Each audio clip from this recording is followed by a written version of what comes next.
of the Messianic notion in Judaism.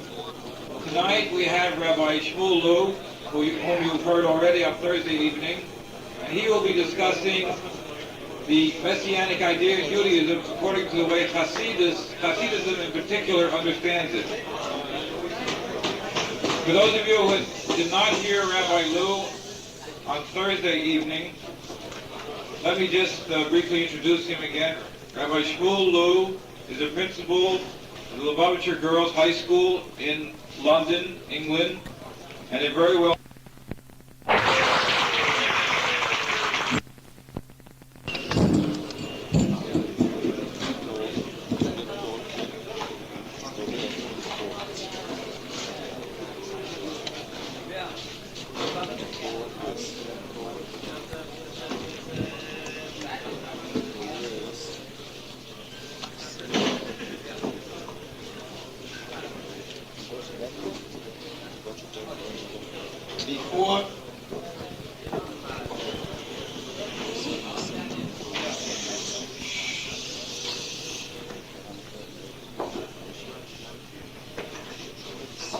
Before we turn to the actual subject matter, Moshiach, I would like to tell you a little story. The story has to do with a Pegisha in Chabad, with an encounter with Chabad weekend. And I believe that the story has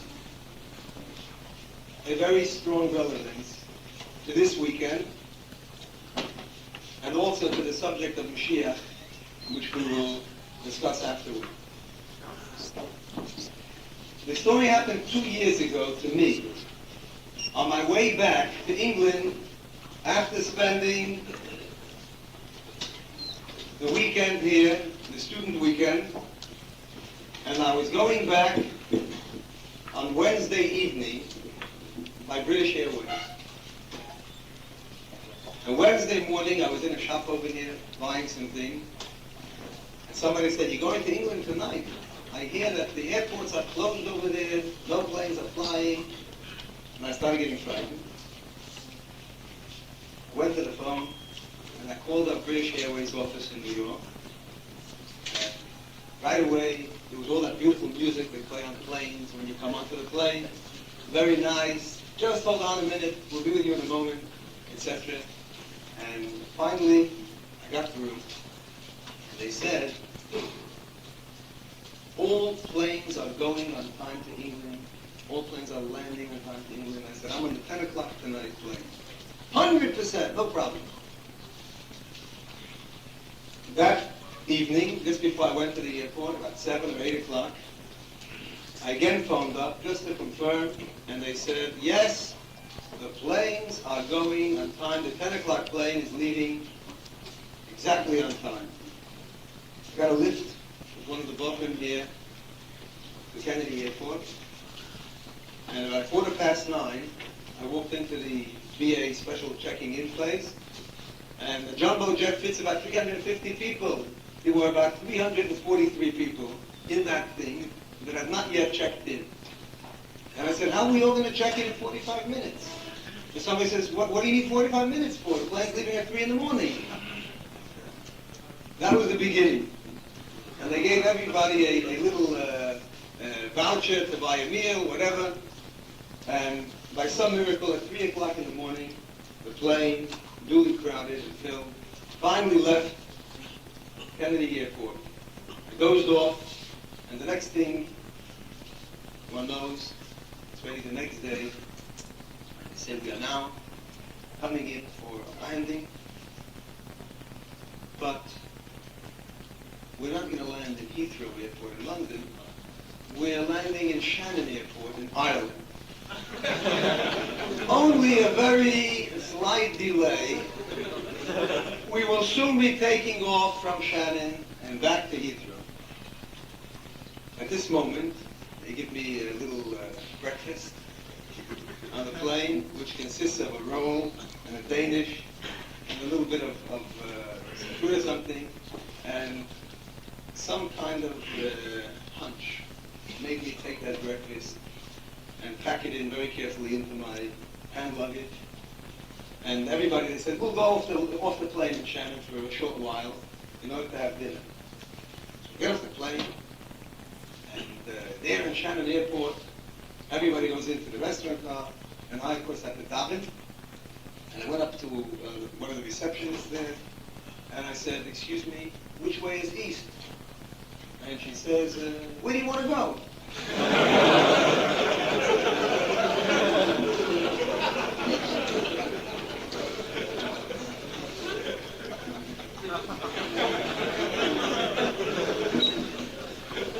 Anyway, I got in, and then they said, now, the next thing is, the plane has been delayed a couple of hours, so that meanwhile, have a rest in a hotel in Limerick. It's only about 10 miles away. And everybody is going to be given a colored in-transit pass. And according to the color of the pass that you get, that's the hotel you're going to. There's hundreds of people. And these got red, yellow, green. I went to this hotel. I was trying to search out some Jews in Limerick. Found it very frustrating. And finally, sometime in the middle of that afternoon, after eating the Danish and the little hors d'oeuvre, the little dessert or something that they had, I'm putting the roll away for Shabbos.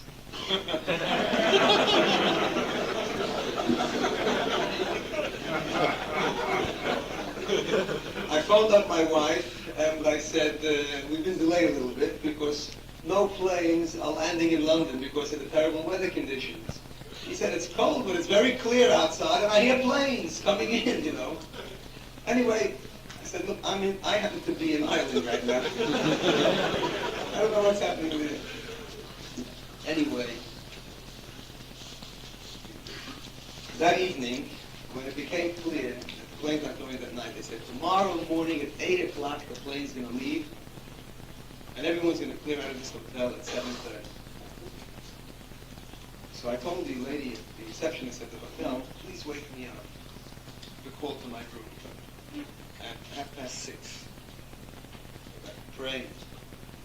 And be ready to leave on time. I wake up in the morning and the sun is shining. And in England and in Ireland, in the middle of December, at 6:30, at 7:30 in the morning, there's no sun. It's like the middle of the night. And I realized right then and there that here it is, Friday morning, about 8:30, 9 o'clock, the plane is not yet left. So the next thing I did was I called a taxi to Shannon Airport. Got a taxi. Went to the airport. Went there, and this man was besieged. The VA representative there was besieged by the first-class corporate owners of America. The man who walks up to there like President Reagan himself, and he says, "My firm is going to sue you." And this English fellow there says, "Sue away."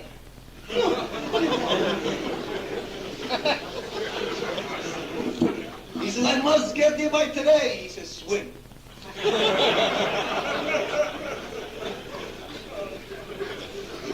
I suddenly realized it's not going to be very easy. You got to win this guy over somehow. So I said, when it came my turn, I said, "Sir, I'm an Orthodox Jew." He says, "I guessed that."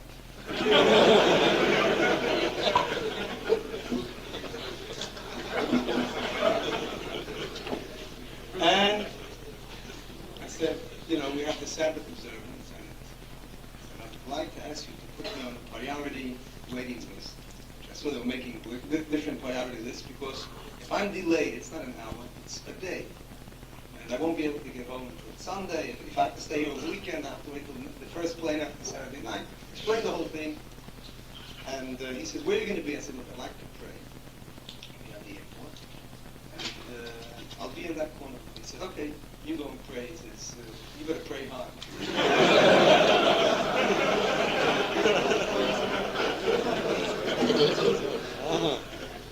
Anyway, came over, went over to a corner, I got in, and I can assure you, I did that.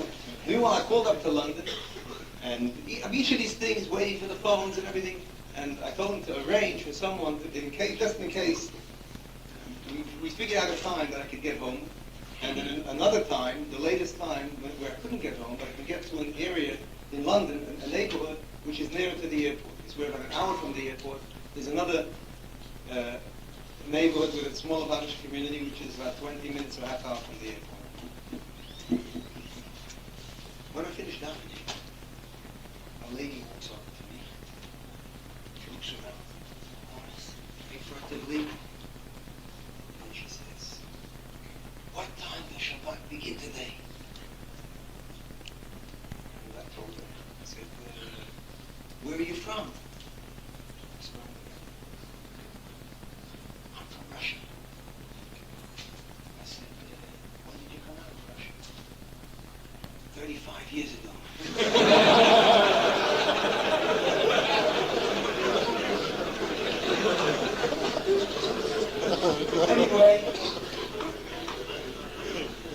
Anyway, we arranged something. She was afraid she wouldn't be able to get a taxi. I had just American money. I gave her $20 to get a taxi, and she took down my name, and she said somehow or another they belonged to a Bukhara, or a Persian shul in London, and everything would be settled, which incidentally it was. Then the man came over to me, the representative, and he said there are two planes. Either you can take your own plane, which is leaving. It had been delayed from 8 until 10 to 12. Now it's at 2:30 it was standing. Or you can take the Aer Lingus plane, which goes to London at 1:30. So I said, I'll take the Aer Lingus at 1:30, and all the arrangements, he gave me a ticket and, what to do with the baggage on the other plane and everything else. Then suddenly I see it flicks onto the screen there. The Aer Lingus was delayed till 2:30. So I figured, look, 2:30 and 2:30, I might as well take my own VA plane where my own baggage is. 2:30 is not so unreasonable. I figured that as long as the plane, it's only about a half hour to London, and I had to get the Shkia, the sunset, would be at 4 o'clock that time of the year, maybe a few minutes past 4. So the plane had to leave by 3:15, the very, very latest, in order to not to have to go off on Shabbos.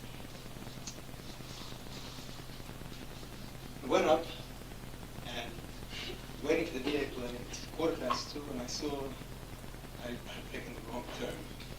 Of course, until I filled up the plane, and meanwhile I met 10 different Jewish people over this whole ordeal. And filming with people, spoke with them Yiddish, kind of different things. Finally, we got onto the plane. It was 3 o'clock. It's about to leave. Excuse us, we cannot leave till every single seat is taken. There's a lot of people stranded in this airport, so you might have to wait another few minutes. And I went over to the steward, and I said, "You must let me get off that plane first." He said, "What?" I said, "What makes you?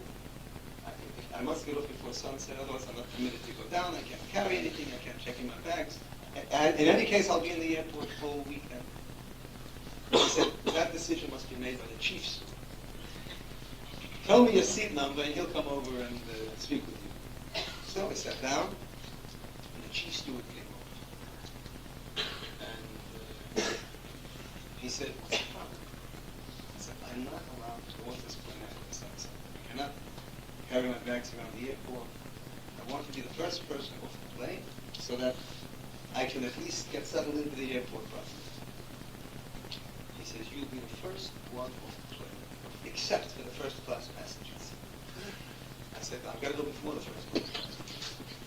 "Why?" I said, "Because for me it's not 5 minutes, it's a whole day being delayed." "All right, you'll be the first one." He went away. Sitting next to me was a young lady from Boulder, Colorado. And did not say a word the whole flight. Then suddenly she said, "I don't think that man realizes what you actually told him. Did you actually say that you're going to sit at London Heathrow Airport 24 hours?" I said, "Yes." "Why did you do that?" So I tried to explain the whole concept of Shabbos and travel, carry all the different things. She She said, can you tell me, what happens to you if you do travel? So we get into a taxi and go home. I said, do you mean what sanctions does the religion place against me? Do they strike me off the record book if I'm a Chalal? You lose your membership card. He said, yeah, something like that. I said, nothing happens. He said, nothing. I said, nothing in this world happens to me. But, however, I said, there is a chain with links going back 3,500 years. And every single generation during that time is a link in that chain. I am also a link in that chain. And if I betray that chain, I have betrayed something which is to me worse than any sanction that can be placed upon me. Then I said, and all of these ideas which I was saying, I realized this was perhaps from heaven just to give me strength to be able to do it, to keep up with what was coming. And then I said, we think of a day. How do we identify a day? When you think of certain days of the week, what image suddenly gets into your mind? Monday. Oh, right. Monday's the day you start working again, or you start lectures again, or whatever. Each day, somehow, we have a certain reaction to that day, according to what we generally do, the activity we have on that day. But how often do we think that the day itself, the day of Shabbos, is a day with a soul? Shabbos is different, not because we eat differently, and we dress differently, and we speak differently, and we together with the family, and we sing, and we speak, and we argue, and we talk, and we discuss, and we study. These are things we do on Shabbos, because of Shabbos. But this is not what Shabbos is. Shabbos is a day when even if these things didn't exist, there is Shabbos. They are done in honor of Shabbos, but the day of Shabbos has a soul to it. And that day of Shabbos, and that fulfillment of Shabbos, gives a power into the soul. Something which has done for me so much over all these years. Can I just go and slap Shabbos in the face, betray the Shabbos, because it becomes slightly more comfortable to me? This is the Acid Testament. This day, which has meant so much all my life, now I'm going to have a day with the Shabbos. Anyway, the plane landed about 4:45. The whole argument there about in the end of the day, they didn't want to let me off before the first class passengers. And I did go. I asserted myself, and I got off. And I started to run with my handbag and all these little corridors and alleyways and into the buildings and tunnels. This way for transit passengers and that way for this, and here's the customs. And finally I came to the place, the immigration, big room there in Heathrow Airport, and there was a queue, a line with about 500 people there. The way it works there, the line goes all the way around in the room, and then there's somebody in the front, and there are, let's say, 5 or 10 different people who stamp passports, and the person in the front of the queue, that woman it was in this case, that officer, whoever it is, directs you to a particular customs, to a particular immigration officer, and that person stamps your passport. So it goes in order, so if one person is delayed a while, you still get your right place. So I ran right to the head of the queue, and I explained to the woman I'm a religious, yes, and I'm not allowed to travel, yes, I'm not allowed to carry anything, yes, and then, yes. I said, can I go next? No. Not before the queue, no. And I said, please, I must go. She said, well, over there's a man, especially for sick people, Go by through there. And I went there, and I told this man, please, this woman said that you're going to let me through there because it's Sabbath. Let me through. Got my bags. I went to a customs area. There I started, which was not, I didn't go out of the customs yet, but then I just be in the middle of the airport. And I decided I'm going to settle myself down for Shabbos over there. I got mincha, and chief customs officer. First somebody else came to me and said, what do you think you're doing here? I said, I'm waiting here. I haven't gone through customs here. He says, who are you waiting for? I said, waiting for tomorrow.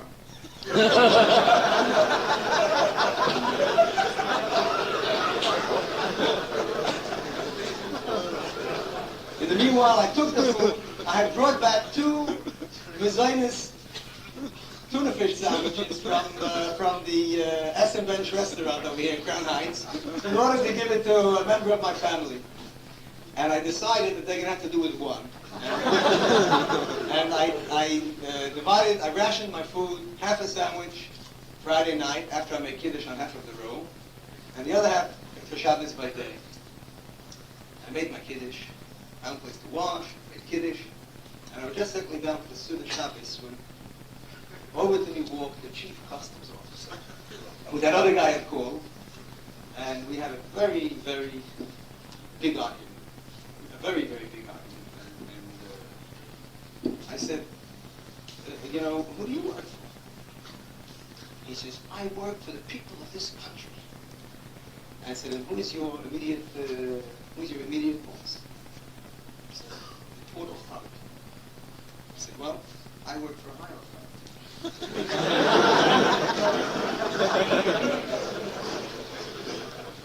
I explained at the end was that he called some person to take my baggage with me through the anyway, went through the customs, and I wound up in the lounge of Terminal 3 of London Airport for the next 20 hours or so, 24 hours or so.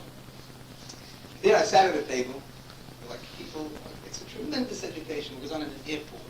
All through, like, you think, we just go to an airport. But it's a whole society, it's a whole world. And did you know that in London Airport at 4:30 a.m. a plane comes in from Kuwait every night? What else do you want to know about it? All through the night, people were coming. And then finally I dozed off, and somebody wakes me up and says, hey, why don't you just go there? You got the hotel next door. I said, I've been trying for the last 2 hours to fall asleep. And suddenly, in the morning, the airport becomes very, very crowded. Little by little, the trickle becomes a flood of people. And I sat down there, people sitting at the same table. Then I put on my tallis. I sat down to daven, and the table was empty.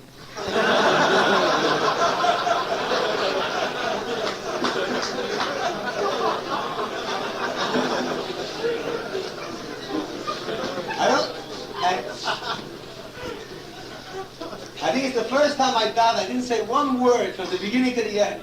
And I read the Sedra, and I somehow, I must tell you, it's not the kind of thing I would try to do. But I wouldn't trade the experience of really the only person, here I was, on an airport. Thousands, tens of thousands of people had been there in that day, probably. Back, forth, milling through. No person really took a look at me, with the palace, without the palace, whatever it was. People probably thought I was there for 15 minutes, 20 minutes, like they were. The whole airport, the whole society of an airport. People come in, they have their little drink there, orange juice or whatever, roll there, breakfast in this cafeteria. They go out, they're waiting for someone, or they're just coming in, or they're going out. And here you are, that whole day, and I felt somehow a oneness, a togetherness with the Shabbos. And I felt furthermore that this is maybe what all of life is about as well. People in the world, millions and millions of people, and we begin to plan our lives and to think our lives around value systems or just images that other people are going to create, that other people are going to formulate, and we somehow conform or feel that we must conform. We feel that everybody in the world is just looking at ourselves, and just interested in just what we're doing, and in reality, here is a person in that world with thousands of people, and on one level one is all alone. And one can rise higher in that situation. Come back to that. Now let's talk about Moshiach. Did you know that Moshiach is actually recorded on the moon? On the moon, when the Americans sent up a manned spaceship to the moon, and every friendly country was invited to write some message which was placed and sealed in a special capsule and left on the moon for the first Moshiach to reach there. And in Israel, President Shazar, when they asked him to write a message, he wrote a post. He wrote, Yifrach Yoma Tzadik, V'roiv Shalom Ad Pli Yoleach. The Tzadik, referring to Moshiach, that whole chapter of Psalm speaks about Moshiach. Yifrach Yoma, he will blossom in his days. Tzadik. V'roiv Shalom, and he will bring an abundance of shalom, of peace. Ad Pli Yoleach, till the moon will wither, till the moon ceases to exist. Then it continues, V'yev Yom Ad Yom, he will rule, he will have dominion, he will control from sea to sea, Uminohod Ad Afsei Yoretz, from the river until the ends of the earth. And here we already want to analyze, what I'd like to start with first, is to look a little bit what exactly, or at least some of the points that are told to us about Moshiach, and to try to find some sort of soul, some sort of nucleus of an idea which permeates and which is expressed by every one of those aspects of Moshiach. But before we do that, I think we should sing a thing. I'd like to sing with you the song of Yifrach Yom Tzadik, that particular song. Then let's talk a little bit about Moshiach. We sang it before at Shalosh Shavuos. Label. Yifrach v'yom tzadik v'shalom v'yodei.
Something.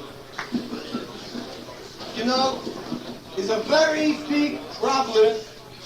The whole idea of Moshiach, somehow or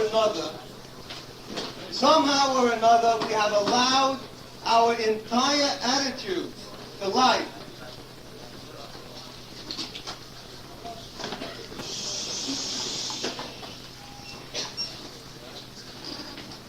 We have allowed them somehow or another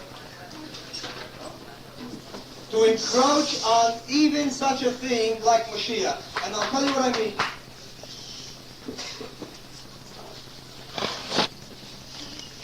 spoke about how the consumerist society somehow conditions man to follow the media, to follow trends, to follow ideas which are created outside of himself, and unknowingly, subliminally, man is somehow moved and maneuvered into certain directions without even realizing it himself.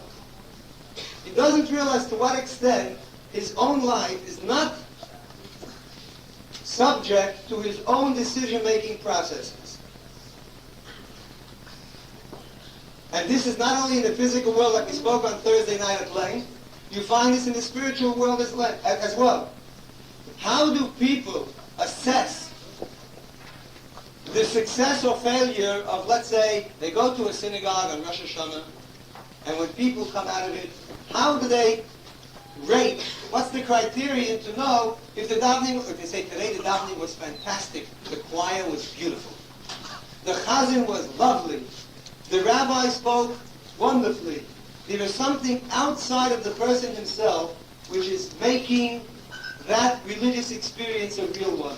A person doesn't say to himself, here is a person who is giving us direction and leadership of the type that every human being in the world will be prepared and glad to find himself under the rule of Moshiach. When Moshiach comes, the Jewish people, the world, the higher worlds, will all experience a state of redemption. There will not be any more subjugation. There will not be any more exile. There will be redemption. In fact, our sages tell us that the Shekhinah itself, the presence of God himself, which is now present in the Golus with every single one of us in the exile, that presence of God will also, kivayochal, as if we could speak in such anthropomorphic terms, will also, the Shekhinah itself will go out from exile and will also be redeemed, as it were. There is a redemptive aspect even to godliness, which is a hallmark of Mashiach's times. Knowledge. Umolo ha'oretz deyo es Hashem. The earth will be filled with knowledge of God, just as the water covers the sea. That's what Yeshaya HaNavi, the prophet Isaiah, says, that the world will be a world of knowledge, awareness, sensitivity to the godly. Another prophet says, Kates som lachoshet. There will be an end to darkness. Es ruach hatuma avia, the impurity, the darkness, the defilement, the negative will be banished from the face of the earth permanently and forever. There will be an element of everlasting life, which was touched upon yesterday evening. There will be an element of Techias HaMeisiv, of the dead coming to life, of eternal life. The life will not just be different in quantity. There will be a different quality, a different shape, a different dimension to existence. A life which is infinite, or a life which is eternal, is not eternal because it lasts a very long time. Every moment of it has a certain quality of eternity. That is another hallmark which will be there when Mashiach comes. How will Mashiach come?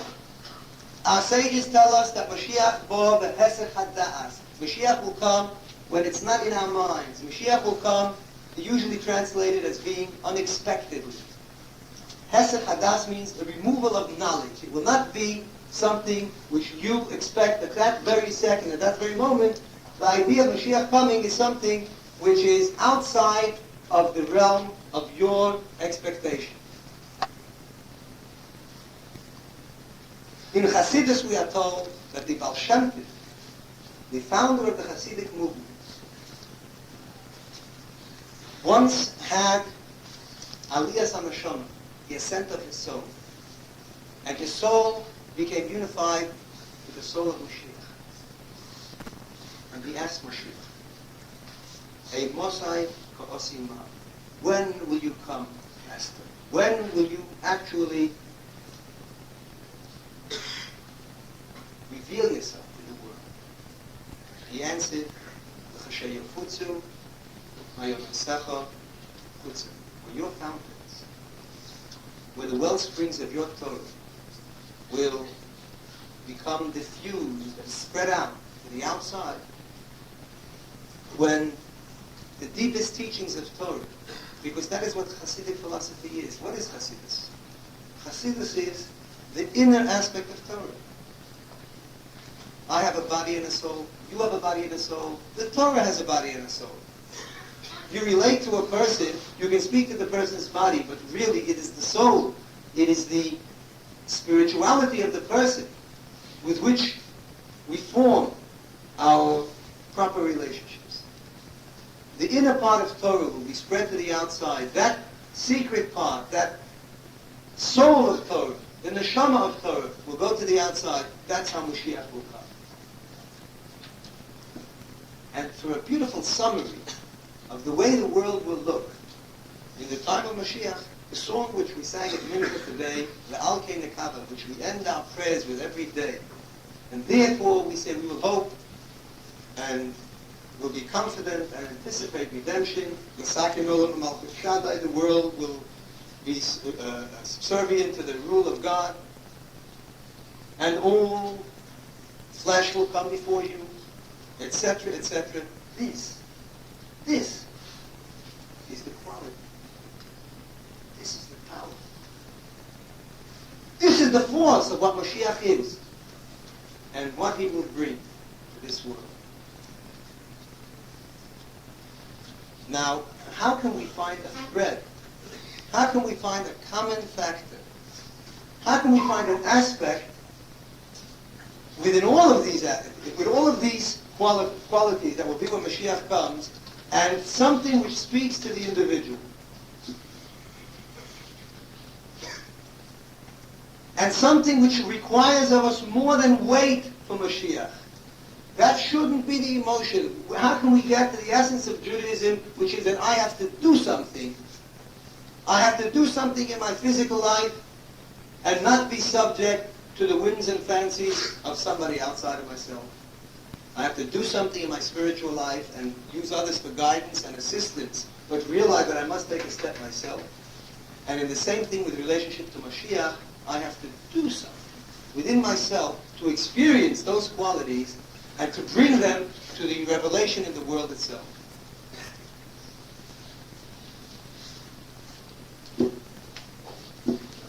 Dr. Black mentioned that the word Adam, first man, was called Adam. And it's written in Hasidus that Adam is an acronym. The word Adam, Aleph, Dalet, Mem, stands for Adam, David, Mashiach. The world started with Adam. God laid a blueprint for life, and ultimately it leads towards Moshiach. And the way we get to it is through David, which is Teshuvah. David represents returning to God. Now let's try to understand this. What was the creation of the world? What is life all about? What was the purpose of corporeality, of a physical world, physical existence? God created a world which is nothing less and nothing more than a tangible expression of his creative powers on the physical level. Every single thing in the world is really a manifestation, an expression of godliness, and that which we can touch tangibly, it's a tangible expression of godliness. Its existence comes because the divine energy is there in the world. Why did God want to create this whole chain of existence, spirituality, all the way down to the corporeal and physical, tangible world that we have? He created it so that we can release, that man can become a partner with God in releasing that divine energy and moving it, channeling it in a specific direction, which would bring about the fulfillment of the purpose of creation, namely that there should be a lowly physical world which at first glance superficially seems to deny or to eclipse, to hide, to conceal godliness, and we, through our activities, will bring about the true essence and soul that's within the world, which is ultimately an expression of the essence of God.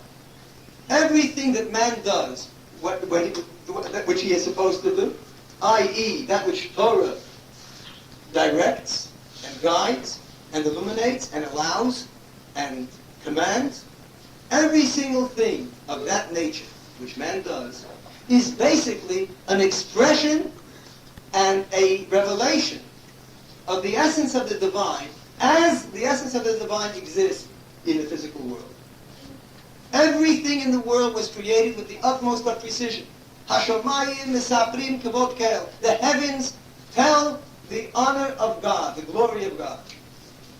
Ein omer, ein devorim, b'li nishma kolam. They don't speak, they don't say, you don't hear their voices, but by the very predictability, exactness, precision that there is in all of the physical bodies in the world, the coordination there is. This in itself, the harmonious existence of the physical world, is in itself the greatest tribute and the greatest expression that there is of godliness. And man, by following what the Torah says, that is in itself an expression of the deepest, most precise will of God and a revelation of the essence of God in the physical world. That's what happens when a person fulfills what he is supposed to. That is what Adam HaRishon, the first man, the task that he was set was in order to complete that which God began, in order that man should be a partner within the creation of God. And in order to be able to fulfill it, in order to be able to express the divine energy in everything in the world, there was that divine energy within man. And that's his neshama. That's his soul. And the deepest, most essential aspect of his soul, because there is a connecting link. There are many levels to the soul. It's all one soul, but yet it has different levels of manifestation. The deepest aspect of the soul, that is what we call Yechida. Yechida Shabanefesh means the part of the soul which is absolutely Yachid, unified, one with the God. That is the Nitzutz Elokut, the spark of God which is within every one of us. And that spark of God, by coming out to its expression, by bringing out the innermost divine energy that one has and utilizing it in serving God, thus man is bringing godliness and the essence of godliness to be revealed within the world. That is what the ultimate purpose of creation was, and that is what was somehow lost. And the reason was, in order that every person should do mitzvahs, and every human being who does the mitzvah, which God wants him to do, becomes a Baal Teshuvah. That means one who returns, usually translated as repentant, but no. It is energy, divine energy. When I neglect what I should have done in the way of mitzvahs, or if I do something I shouldn't do, it's not just a faraway, insignificant servant of the king who has been insubordinate and deserves a punishment or whatever for that. It's much deeper and much more cosmic than that. There is a part of God which is in me and only in me. And the task was given to me and only to me. And my task is to relate to a certain part of this world, and with that divine energy, to see it moving in its right direction.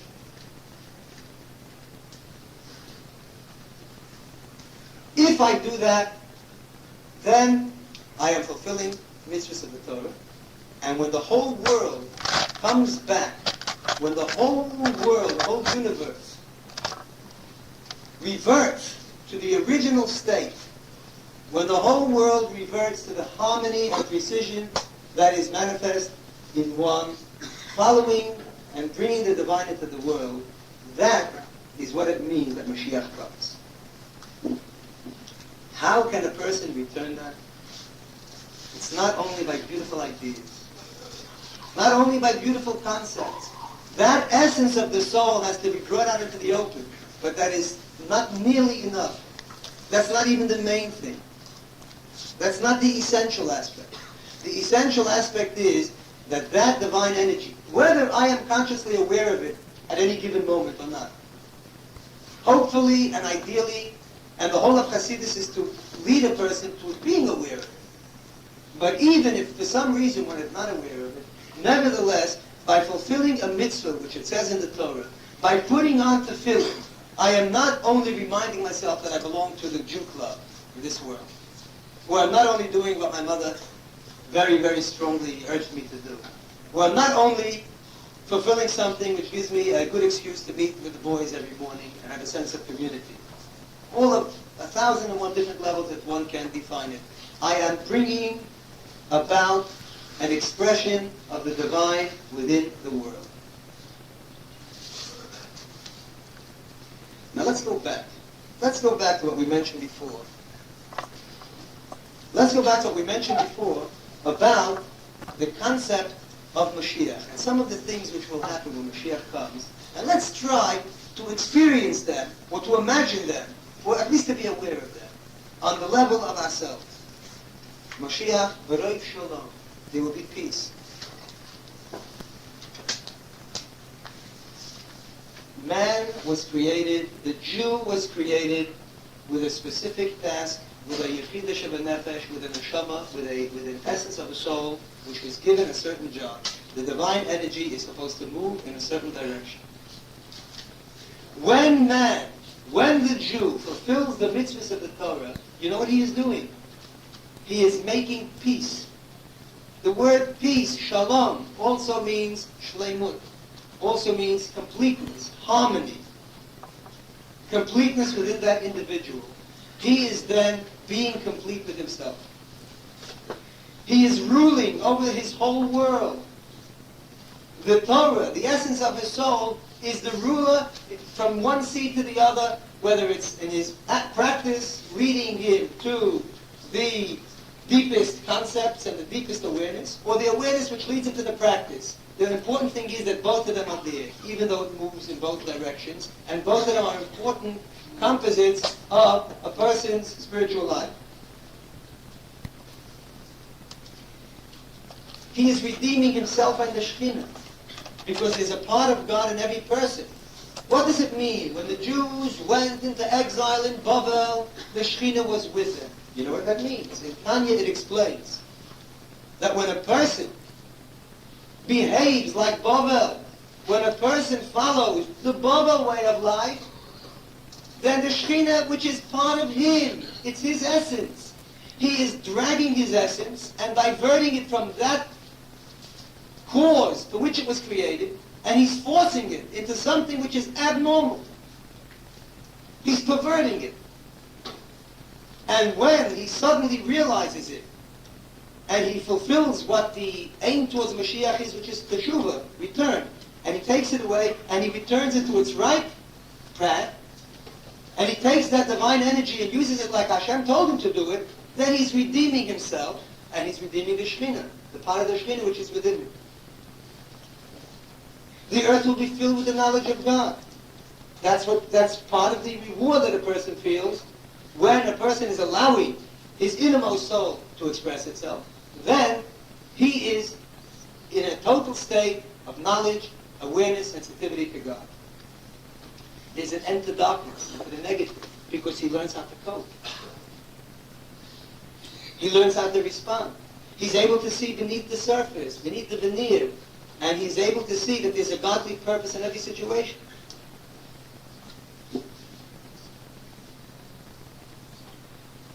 The dead come to life. The physical world, which seems dead of any divinity. A thing as external as the leather, the skin of a dead animal, becomes something dynamic and living and eternal and powerful with a cosmic effect. That's resurrection. That's life. It's Hesech Hadas. It's not with his knowledge, because in Hasidic philosophy it explains that there is a level of love of God. There's a level within our heart, within our awareness, which comes as a result of one's contemplation. One meditates, one cogitates upon an idea, and there is an emotional response which brings him to a feeling which is somehow guided and caused by that concept which he was able to understand. But there's a deeper level of love. There is a love which comes when the essence touches the essence. The essence of the Jew has contact with the essence of God. That's Pnimius Halev, the innermost part of the heart. Every person has that capacity.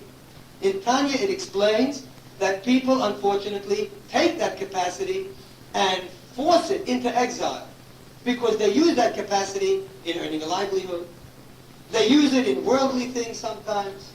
But generally speaking, even when we do experience some sort of a relationship with God, it's still on the outer part of the heart. What Moshiach represents, redemption, total fulfillment, the essence, the innermost yechidah, that part of man which is unified with God, that aspect of man can only be felt when one switches on his pnimiyut halei, that means the innermost part of his heart, and he throws himself totally into his religious activities. What did Mashiach tell the Baal Shem Tov? When your teaching spread out to the outside, that means to say, not just you're going to be a great chassid who's going to sit back and understand and feel and sing and cry and love and wait, but it's going to go and spread out from the innermost part of your heart. And it's going to be felt in every single area of your life. Nothing is excluded. Every aspect of your life is somehow guided, illuminated, elevated by Torah. It becomes a different life. Your life is already not limited. It's not framed by those severe, tiny, puny limitations that each of us as an individual feels. Your life becomes, every act of yours becomes something which is eternal and of eternal significance to every human being living on this planet. You didn't just help yourself when you put on tefillin. You helped the entire world. Shabbos is not just a day which you enjoy. Baruch Hashem, we can enjoy it. But it becomes a relationship with something very deep and something which can help every single person in this world. The innermost part of the heart spreads out to the outside. That's the spreading of Chassidus, the fountains of Chassidus within the individual. That is what Moshiach is. Well, you can ask, if that is what Moshiach is, then what about Moshiach? What about the real thing?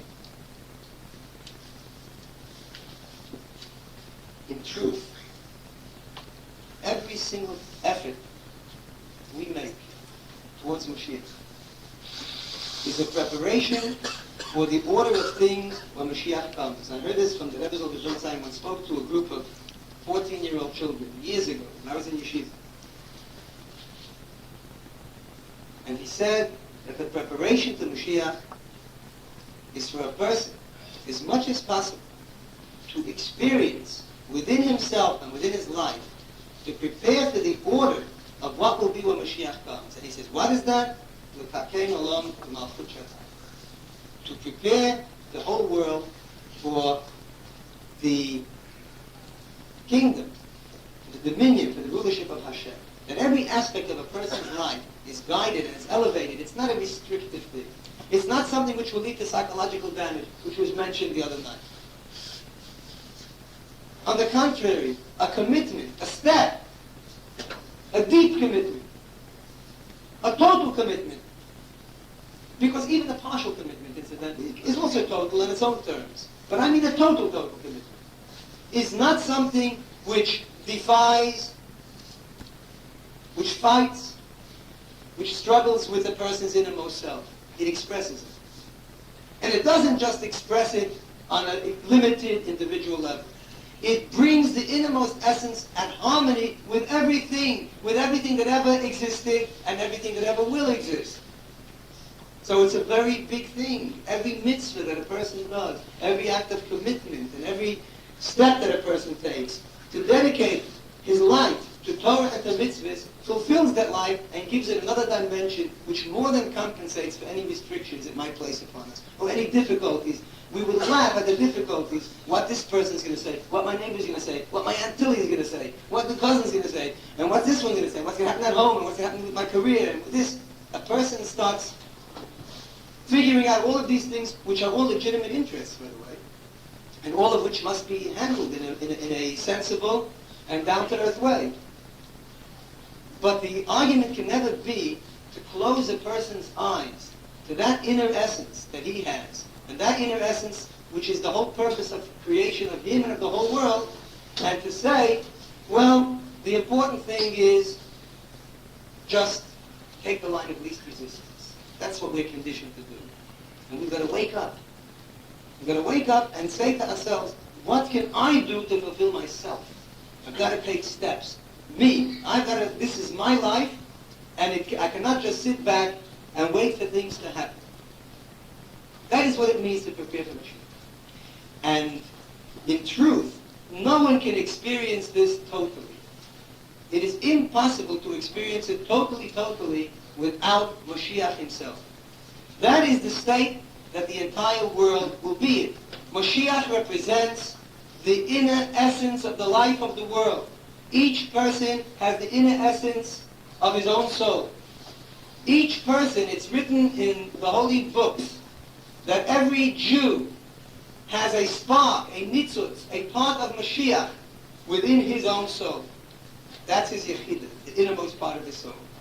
And Mashiach has a part and the nitzutz of the neshama, of the soul of every Jew in the world. And they contact each other. And when Mashiach comes, that's what will be revealed. So what is the emotion that should really be governing our relationship with Mashiach? Not wait, but want. We want Mashiach. The Rebbe soll gesund sein. The Lubavitcher Rebbe explained that this song, when you use the word want, why do you have to express a desire for something? The children somehow adopted a song providentially with the words, we want Mashiach now. So the Rebbe asked, let us ask ourselves why Providence put that word into their mouths. The concept of expectation, a desire, a wish, we would like Mashiach, we wouldn't mind Mashiach, we'd be happy with Mashiach, we'd be satisfied. There are so many ways of saying it. Why does the word want have to be used? So he said if you want to understand the exact nuance, the exact inflection, the exact meaning that there is to a word, the way you do it is looking at that word in a completely different context. The word want in a different context means a want, a need, a necessity, a lack. Mashiach is not just another luxury that we wouldn't mind having and therefore we wait for it. Mashiach is something which we need. Mashiach is something which every person has to work towards because it's just like he's lacking. Imagine a person who's lacking bread and water. He won't wait until it comes. He'll find somehow or another, he'll find a way to get it. That is the way our relationship with Mashiach should be. Because we need Mashiach and Mashiach needs us. And therefore, every single one of us, when we think about the word Mashiach, waiting for Mashiach, wanting Mashiach, and moving towards there, remember, it is the essence of a person's life, which the power which God gave him to be able to relate to the world around him, using it in that direction, that is already a redemptive aspect to a person's life. We want Mashiach now, we want Mashiach now, we want Mashiach now, we don't want to wait. We want Mashiach now, we want Mashiach now, we want Mashiach now, we don't want to wait. Mashiach will be here. Mashiach will be here. We want Mashiach now, we want Mashiach now, we want Mashiach now, we don't want to wait. We want Mashiach now, we want Mashiach now, we want Mashiach now, we don't want to wait. Mashiach will be here. Mashiach will be here. We want Mashiach now,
Okay.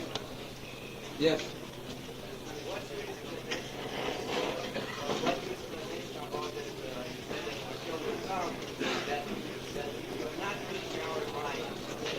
The question was asked.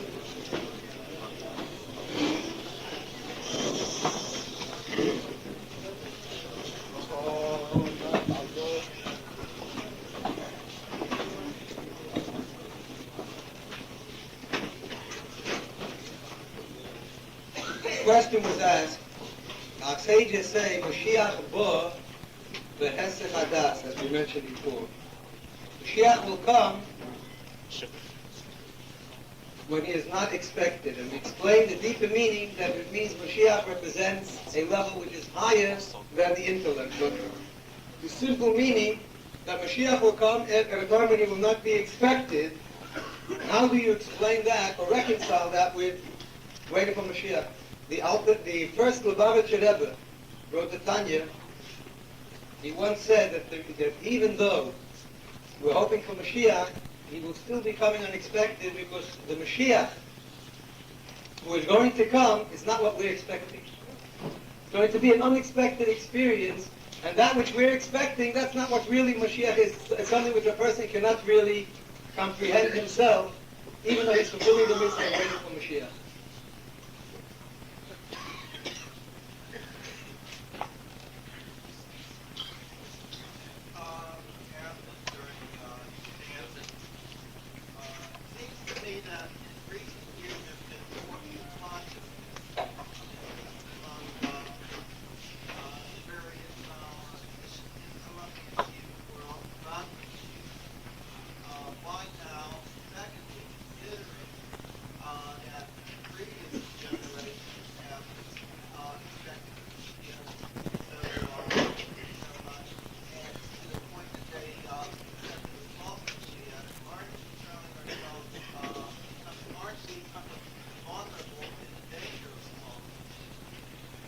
Are we becoming more in danger of false Mashiach? Point number one, just to the benefit of those who didn't hear. Point number one is, why is there suddenly such an upsurge in expectation and anticipation of Mashiach? And question number two, there were so many previous generations which waited so long for Mashiach, and there are different false messiahs came upon the scene, and isn't there a danger of false messiahs? The reason why we're waiting, especially now, for Mashiach is because we want Mashiach now, because now we are lacking, and the necessity is that much greater than ever before, given the situation in the world. And as was mentioned previously in the weekend, I think in the introduction to Shabbos, was mentioned the Talmudic statements at the end of the Gemara in Sota, and we find astonishingly that every single one of those predictions, which the Talmud says there, and they say this is the time immediately preceding the Mashiach, these are the particular events which will be happening then. That reason, one feels it more, and there's a greater need and a greater there's a greater preparedness, paradoxically, because of the low state of the world, there's a greater preparedness and awaiting for Mashiach to be able to put these things right. When you speak about false messiahs, the danger of false messiahs, they are very dangerous, and especially in a time when people need Mashiach, there are, unfortunately, different ideologies and different isms and different panaceas which people sought, or people even today try to divert the energies and the divine part within them into those aspects.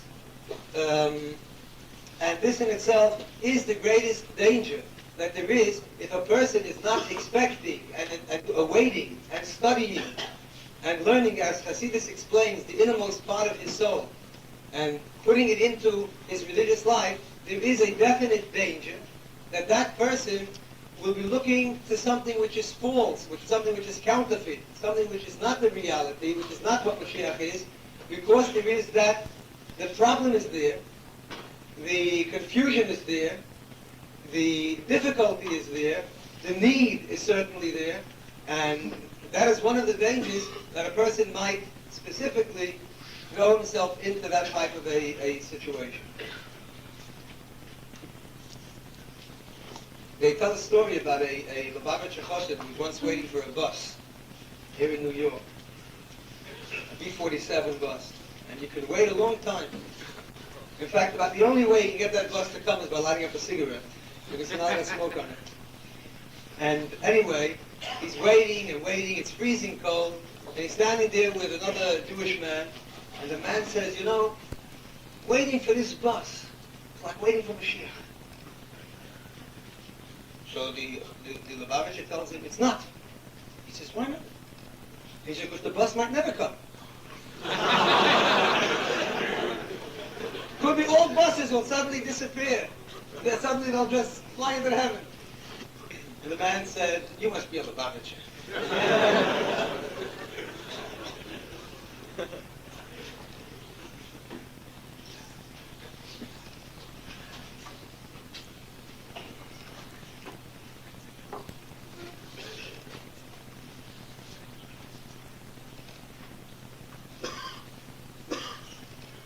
Yes.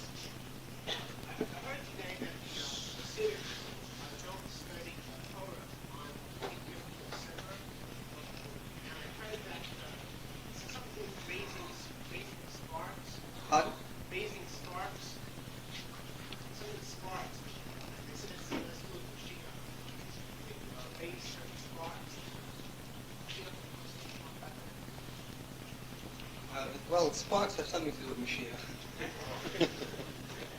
And not learning Torah on the 24th of December in the evening is a Jewish custom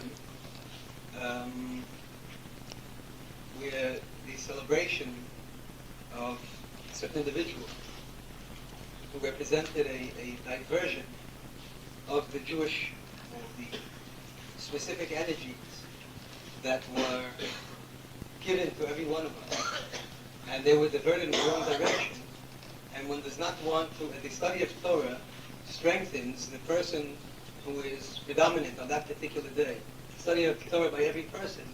And therefore we don't study the Torah on that day in order not to further or to strengthen that diversion of that particular energy of that individual.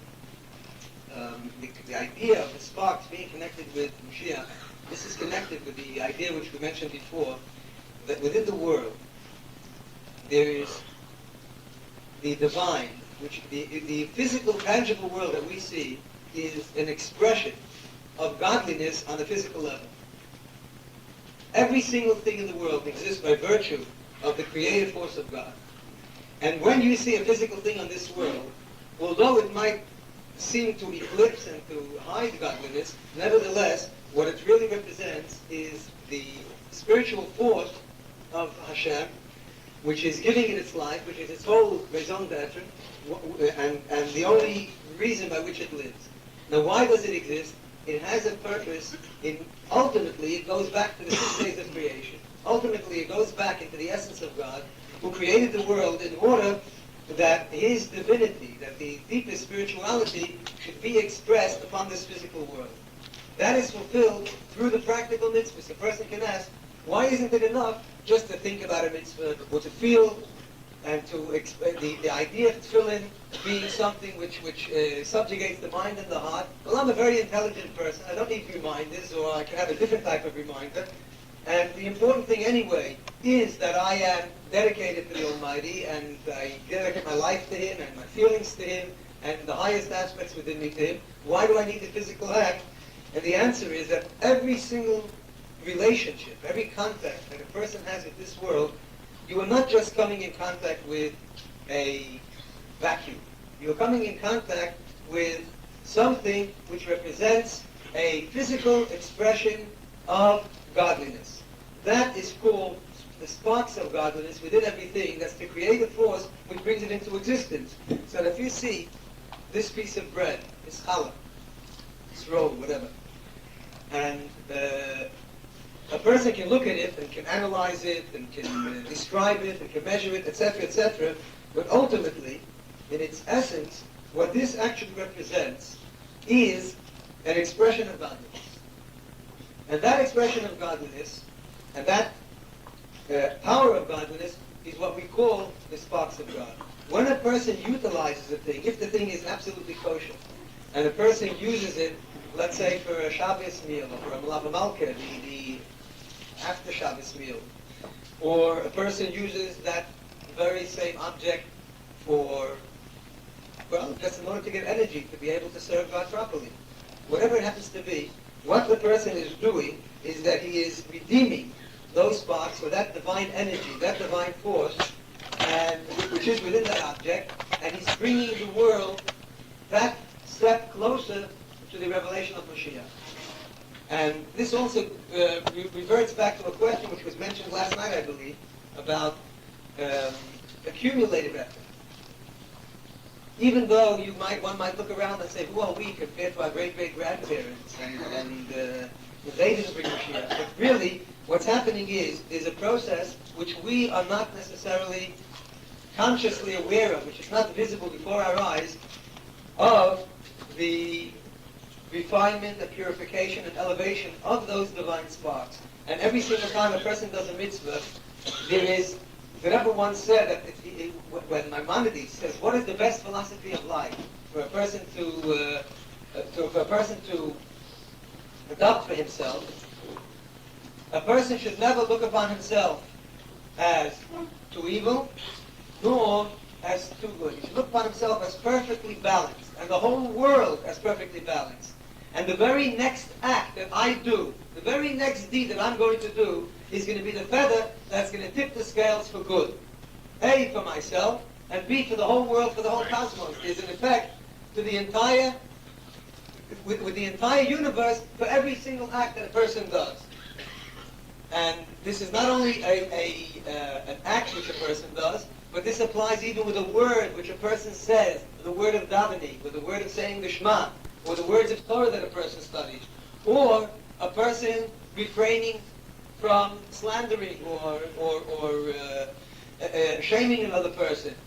And even in thought, a person who purifies his thought, there again is the contact between the essence of his soul, the Yechidah, which we spoke about before, and the essence of godliness which is within the world.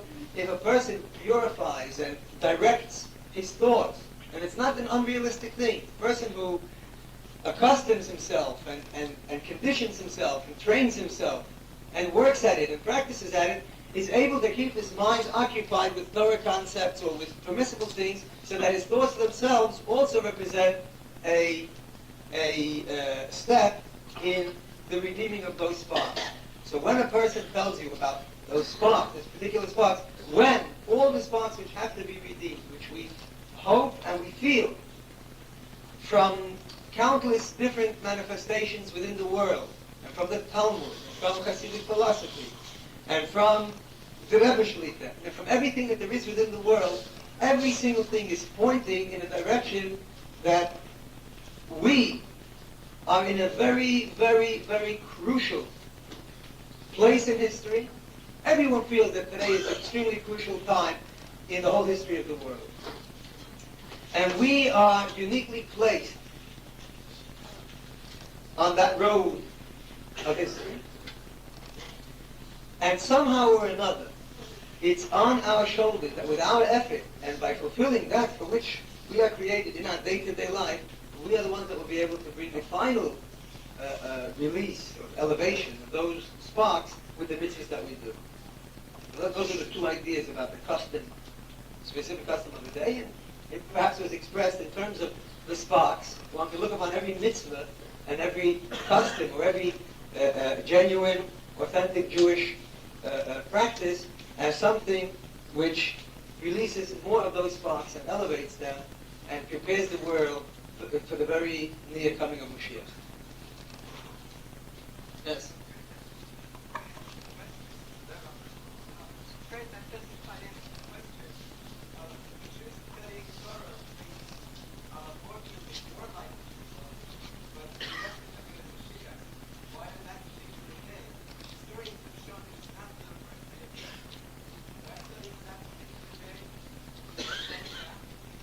just to answer the oppositional point you made first, the Rebbe explains in a letter that it's not the birthday. That's why I didn't say the birthday.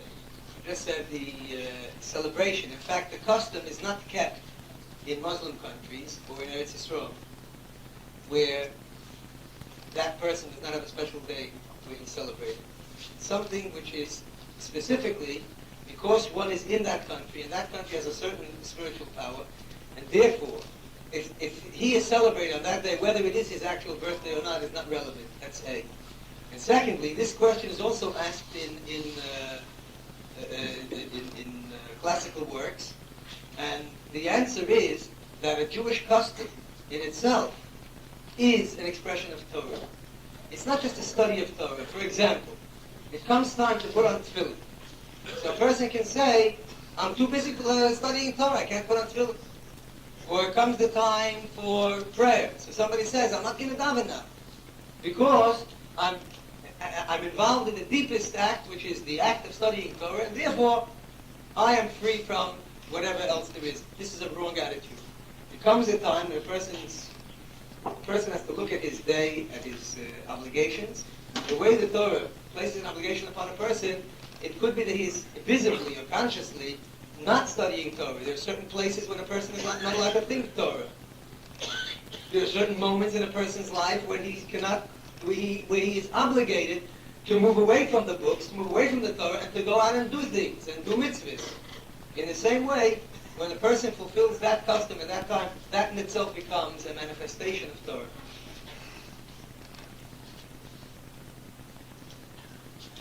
Yes? Let's talk about Moshiach. Very good and all of our God. But it's not this world here. I'm not saying that you put it on a pedestal. It's not the greatest. Some people that would say that it is. But nevertheless, we're talking so much about impact this life. The whole time you and I, we have to protect ourselves. We have to do these things. How are we supposed to balance these two? How would you really operate this is what we're living right now?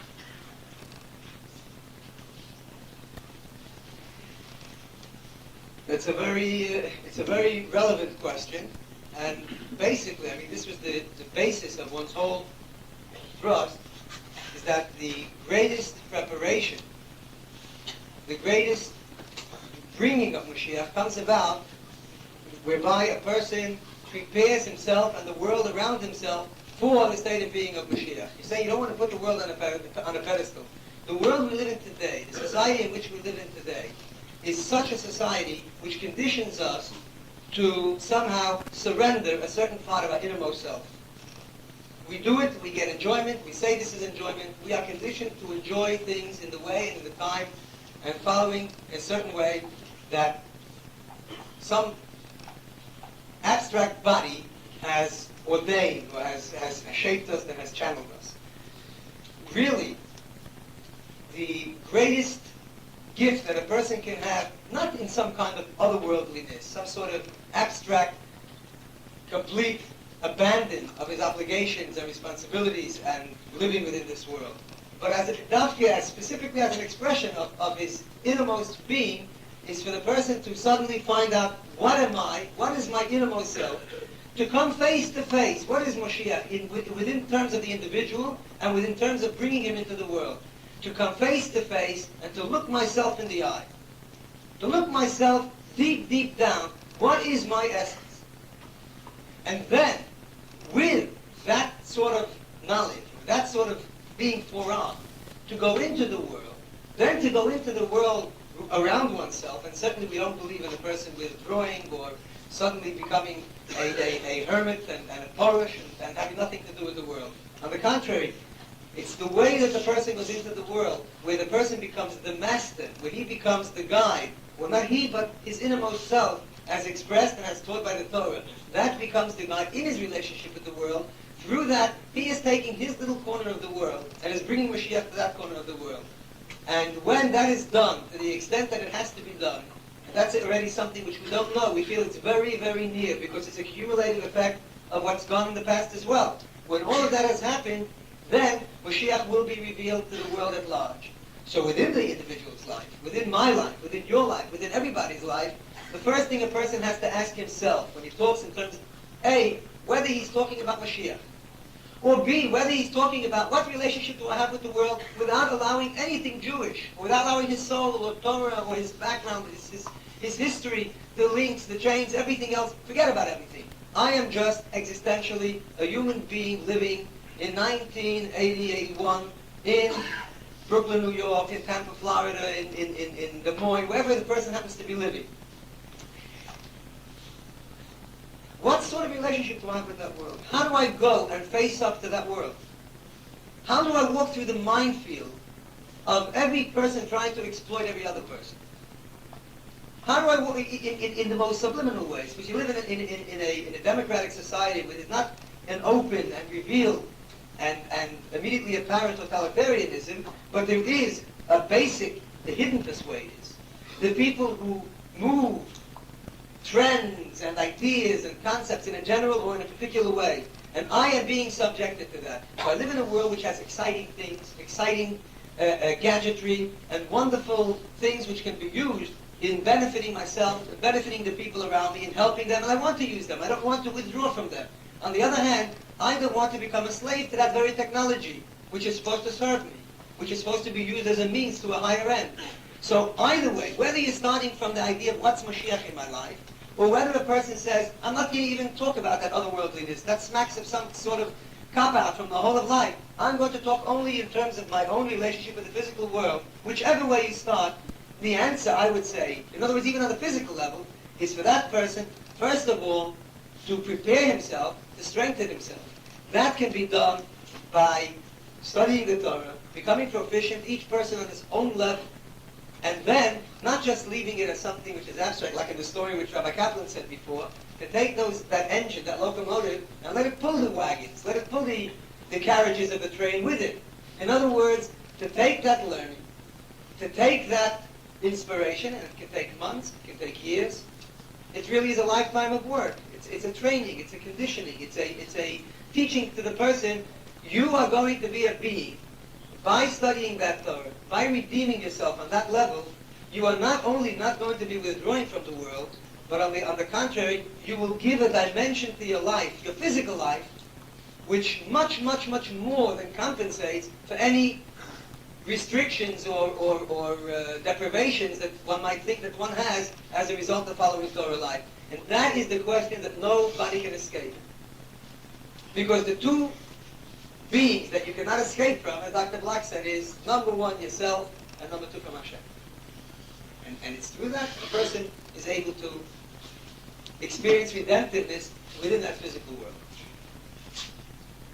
Yes? Yes. Does the coming of the Mashiach depend solely on the Jews or all mankind as well? And when Mashiach does come, what will be the life of the Christians? Well, or non-Jews, rather, to explain Right. Does the coming of Mashiach depend only upon the Jews? Ultimately, just as we spoke about each individual Jew having within himself all the levels of his soul, of the spirituality, of the divine energy that's within him. And we spoke about the innermost, the spark of God, as it were, that's within each person, his innermost heart, his innermost being, his innermost essence. That is the corresponding chord to the Mashiach, which is within each person. So similarly, with regard to the whole world, the Jewish people themselves are the soul, the light of the nations. All these different expressions represent the obligation the Jew has, not just to the non-Jewish human world, but even to the subhuman world. All of a person's relationship is A, with himself, B, with the physical world, which is around him on every level. And one of the obligations which rests upon the Jew is, as we spoke on Thursday evening, to see to it that the nations of the world are dedicated to following the basic laws of morality and justice, which we usually call the 7 laws of the children of Noah, the Noahide laws. Basically, justice, morality, and fairness within a person's existence. It is an obligation upon a Jew to see to it that a non-Jew observes these laws, both by way of his a direct contact with such people, which is something which is common in the world today, and also, and even more so, through the ripple effect of him behaving in the way which Torah ordains to him. Historically, the Jew has represented the concern of God with the needs of man and a higher way of life. That's the effect he has on the world. And to that extent, every single being in the world is a partner. Nothing is created for nothing. And God did not want a world with only Jews. God wanted a world where there is day and there's night, where there's weekdays and where there's Shabbos, where there's Jewish people and there's mankind at large, and all of them together, within their harmony, each of them helping the other towards that purpose and fulfilling its function, is going to bring Moshiach.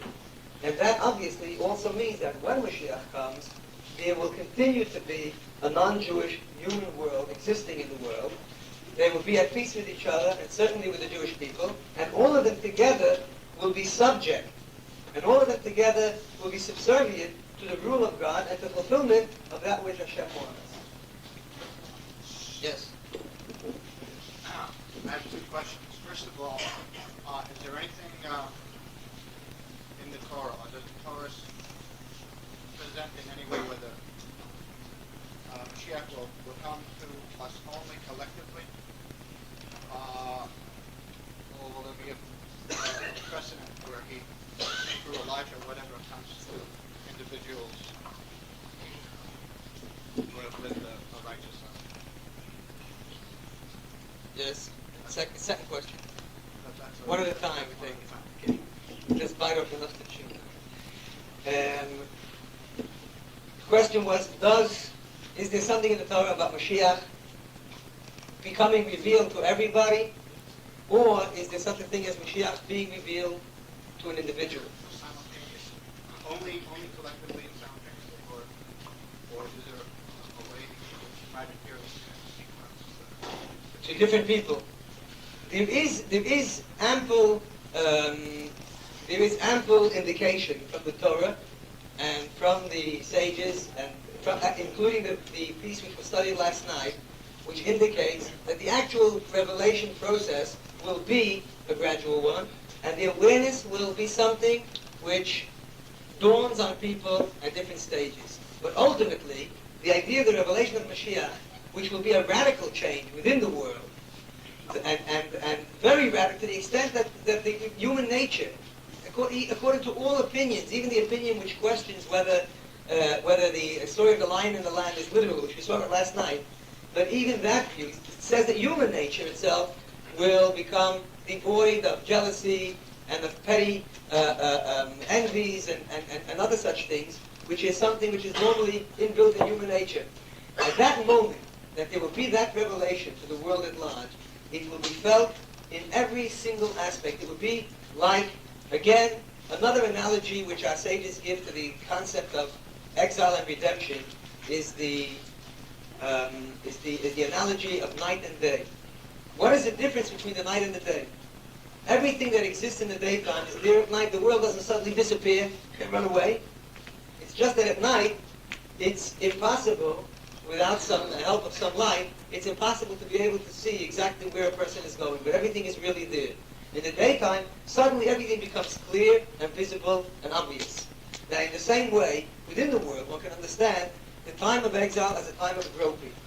It's a time where you have to search. It's a time where you have to work. It's a time where you have to grope. It's a time when a person has to find out what's where you have to get the benefit of the light. The light's not shining on the whole world. You have to get a little candle. You have to take Torah. One takes inspiration. One takes guidance and leadership. And through that, one is able to relate to the world and to see the light and to see what's right in the world. In the time of redemption, that light will suddenly, people will stop stumbling and stop falling over each other and fighting with each other, because suddenly they will be able to see that moment. One of the Lubavitcher Rebbes once said that, you know how Mashiach will be revealed? A simple Jew will wake up in the morning, and instead of having to say, now we're going to drag ourselves off the bed and go to shul and start davening and everything else, he'll get up and he'll suddenly say, I can't wait to get there and daven and really have a relationship with God. He said that type of feeling, which today is something which a person can also work at, and which a person and many, many thousands of people do experience. Many thousands. But that will be something which will become universal, and a person, that will be the value. A person will suddenly realize what is permanent, and what is deep, and what is real. Second question. Second question. Maybe I didn't ask it, I was embarrassed. Second question is, we talked about Moshiach coming in an unexpected way. Will it be even unexpected to the Moshiach? Will he not know until the time was done? I don't know why you have to be embarrassed, but I tell you one thing. That question, the question was, if we said the Mashiach will come in an unexpected way. And the question was, will it be unexpected to Mashiach himself?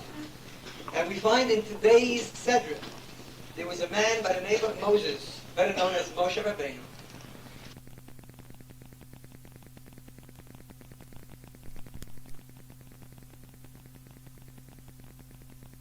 It's its right time, you're not quickening it. And if you're quickening it, it's not the right time. So they answer that if they zochu, if there is a special merit for the people, then he will come before his time. And if they will not merit, and it's right when the time comes, Moshiach will be revealed anyway. Similarly, if the people merit it, if zochu, then Moshiach will come in a heavenly way on a cloud. And if they do not merit it, then Moshiach will come anyway, but he will come on a donkey. That is the revealed part of Torah. That's not really my brief for this evening, to talk about the revealed part. So let me tell you a word about Hasidic interpretation of that idea itself. The Hebrew word for a donkey, chamor, is etymologically related to the word chomer. Chomer means material. Chomer means physicality. Chomer and tzura. Physicality, the form, and substance. Substance. Physicality. Mashiach will come and will be riding above the corporeality. It means to say that Mashiach will show us, and we will prepare for Mashiach by elevating ourselves and not being enslaved to the corporeality and materialism of the world around us. That's the reason Mashiach will be on the donkey, above, higher than the physicality of the world. I also heard from the word zochu. When we say in Hebrew the word if they will merit, they will come in such and such a way, that word can also be translated as if they will be refined. And the Rebbe Shlita has explained that in this generation, with all of the upheavals and sufferings and threats and price and everything else of recent generations, these in themselves have tended to refine and to elevate and to purify, so we can speak in terms of Mashiach being in a state of the people being in a state of zochu, refined and purified and to a certain extent transformed by the events that have happened to us collectively and individually. I also want to mention one other point about last night. There was a bit of calculation being made about the years, exactly when Mashiach fits in for the 6,000 year cycle. And people were saying, well, there's only another 200 years or so to go, or whatever. And as if, God forbid, it's going to be so long. And I just wanted to mention, if you look at every millennium, every 1,000 years is one day, and there are Hasidic works which do trace the parallels between what was created the first day and what occurred in the first 1,000 years of the existence of the world. Parallels between what happened in the second millennium and what happened in the second 1,000 years of the world. The third is what the giving of the Torah, the Hugud, Avraham Avinu. And we are now in the year 5741, which is well into the sixth day. Incidentally, the Alter Rebbe, the one who wrote the Tanya, which was a very important stage in the revelation. He said before that it's the revelation of Hasidus which brings about Moshiach, within the individual, the revelation by studying the Tanya, studying Hasidus in a deep way, a person is able to unlock the deepest part of his heart and his yechidah, that part of him which is unified with God, comes out into the open. And it comes through the study of the deepest part of Torah. That thing which had to be spread out in order to bring the general Moshiach as well, to spread it out to the world, your fountains will be spread abroad to the outside. The Balatanya was born in the year 5505. That's Friday afternoon, when you just start getting ready for Shabbos. That was when the man who wrote the Tanya was born. And everyone knows that you don't begin Shabbos late on Friday night or early on Friday night. Shabbos must be begun with some time before the actual sunsetting. Well before sunset, when it's to light the Shabbos candles. And similarly, we are now in a time which, given the history of the world, it's really time for Shabbos already. Time for Moshiach. Yes? What happens if we get to the year 6000 and nothing's changed? Then you'll be a Messiah.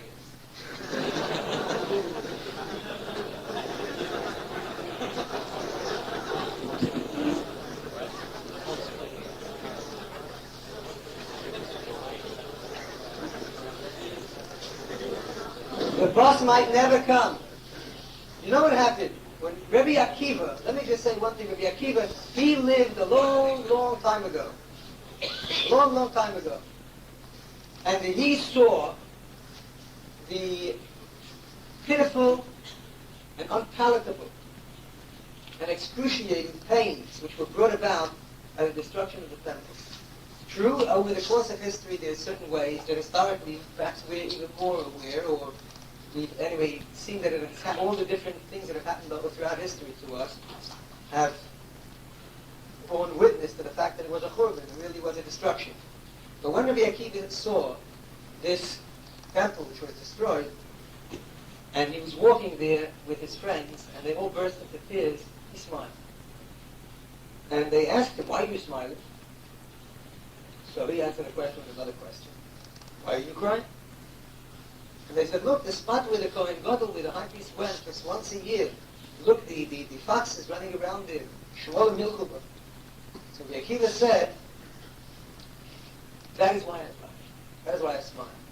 Because the fulfillment of the prophecy, Sion Tzadeh Techaresha, the temple will be plowed like a field, that strengthens my belief and certainty and confidence that God, who has fulfilled that prophecy so exactly, so perfectly, will also fulfill the prophecy about the rebuilding. And the Rebbe once spoke about why he specifically quoted that verse, which mentions about a field, and he spoke that the whole idea of destruction really is like planting in a field. What is the whole concept of a field, a flower field? When you plant a seed. Seed really is food. You take a piece of wheat, a grain of wheat that somebody could have eaten. There are hungry years, maybe a person needs it, there's a use, the people starving, and yet you take it. Why? That seed is going to disintegrate. Before any growth can come out of the seed itself has to disintegrate. But ultimately, from that disintegration, there comes a growth. Many, many more seeds, which are able to feed many more people in a much better way. In the same way, he said he saw the destruction as something which is a destruction in order to build. In England, we have a beautiful big building of Lubavitch House. And previously, there was an old, dilapidated building which had its own long history of service to the Jewish people. And at one stage, they decided the institution is growing, and now we've got to knock down the building and build up a big, gigantic building. So they came and they brought the trucks with the big chains, and then people were knocking down and pulling out the thing. And every time, at every stage of knocking down the old building, everyone was running out with movie cameras, and everyone was pulling out bottles of vodka and saying l'chaim and singing and dancing. Baruch Hashem, Baruch Hashem. So the person can ask, what are you laughing at? They're destroying a Jewish school. They're knocking it down. The person can see it as a stage in the building. The idea of something, everything is leading towards that building. And every single prediction, every single aspect of the destruction and of the goals which followed it has been perfectly and exactly fulfilled. And now we are seeing the fulfillment of the time of the prophecy which says the time just before Moshiach is going to have quality A, B, C, D, E, F, G, so many, like Dr. Black said yesterday, 10, 15 different things which seem so perfectly to fulfill it, it's not a question. You can interpret those things in different ways. Like Steph and Daniel about the north and the south. How do you know there's not just history?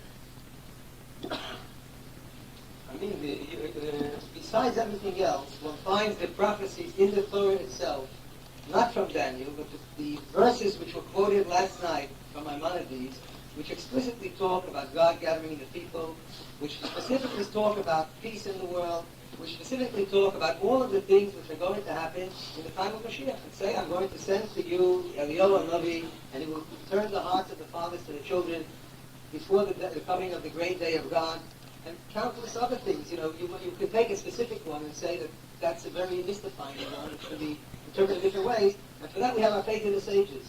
But there are plenty of very, very explicit references to it. Yes? אני מבין עברית, אבל לא מרחוק. יש לו תמיד.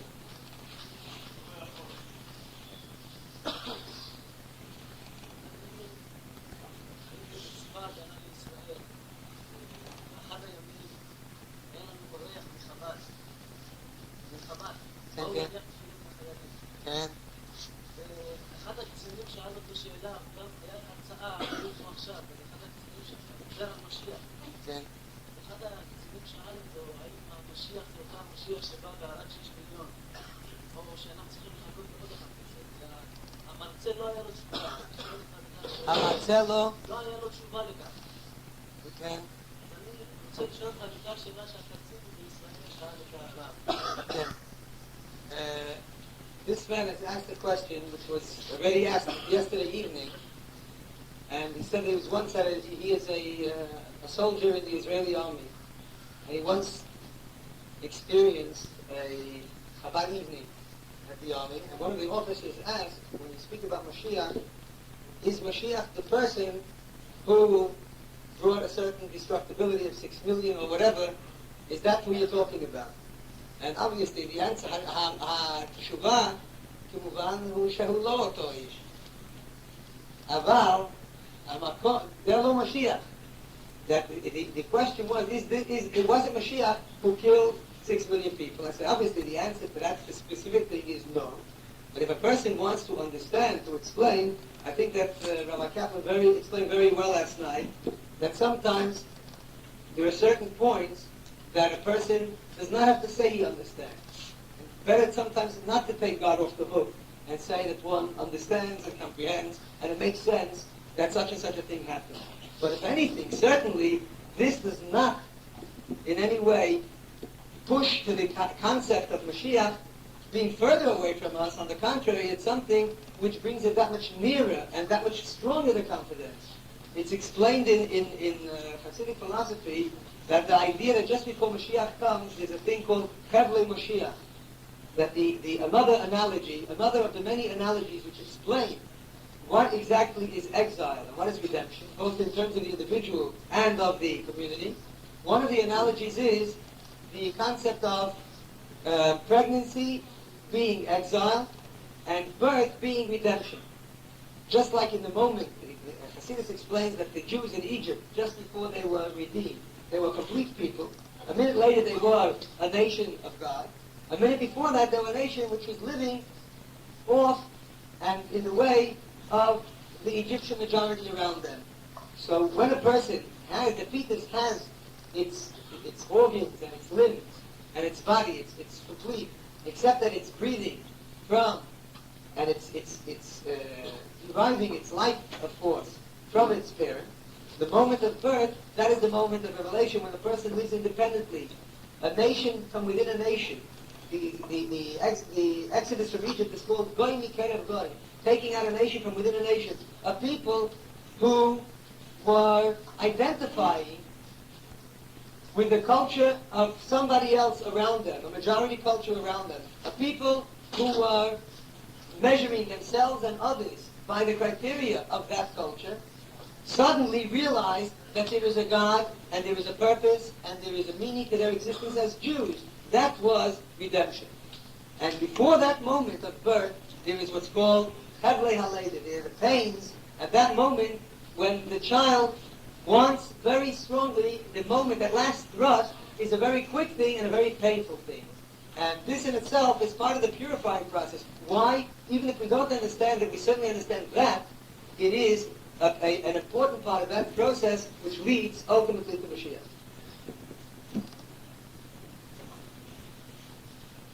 Yes? Is it possible that the nations of the world will resist the upcoming Mashiach? And if so, what will happen to them? The question was, is it possible that the nations will resist the coming of Mashiach? And if so, what will happen to them? Not only is it possible, but it's happening. That people seem to be doing everything which is the opposite of what Moshiach will bring to the world, which is truth and justice and peace amongst people. And one sees the merchants of death and the unfairness and cynical Machiavellian nature of all of international politics in the world, specifically in the 70s and 80s. So it's certain that the nations of the world themselves as nations, to generalize, are certainly not pushing in that direction. Some think, and it's been expressed, that this is like the last throes of the dying person. This is the swan song of all the forces which are against Moshiach, which seem to be spreading abroad a concept of a cynicism in the world rather than one of hope and of fulfillment and spirituality and of elevation. And what will Mashiach do? At that moment,